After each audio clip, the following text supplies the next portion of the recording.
How often do you use your cell phone number for two-factor authentication? That's when you get a one-time code sent to your device so you can get into a website or access sensitive data. Experts I spoke to say it's best to use an authenticator app and stay away from text messages because they can actually create a security risk. Yujin Long learned this the hard way after she suddenly lost access to her cell phone number. I was really anxious because all my bank information and other accounts information are connected to the phone number. Turns out her Virgin Plus number was transferred to a Bell customer by a store employee in Halifax. Bell, which owns Virgin Plus, said it was a mistake and Long's experience is not typical.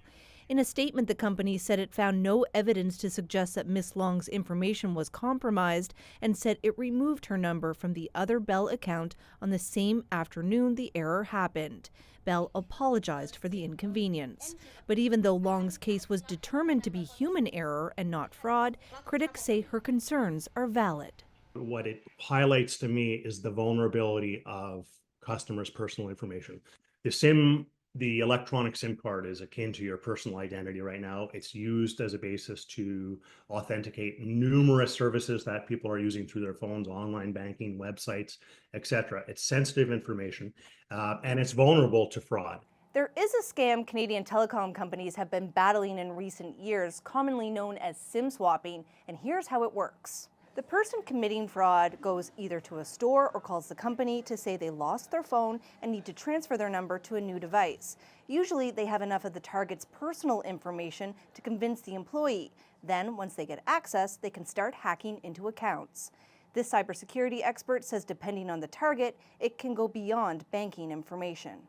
Anytime your phone number is assigned to somebody else, it doesn't just mean that your phone calls are going to go through somebody else's telephone. It means that all of your communications, your one-time passwords being sent to your device, your communications with your chat groups and your personal networks on social media will also be hijacked.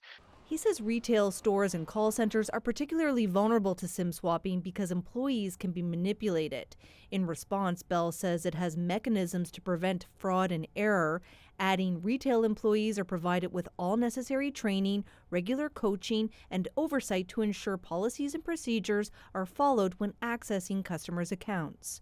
In Long's case, she says she doesn't feel safe attaching her cell phone number to personal accounts until she can be assured her number won't be taken again. Angela MacIvor, CBC News, New Waterford.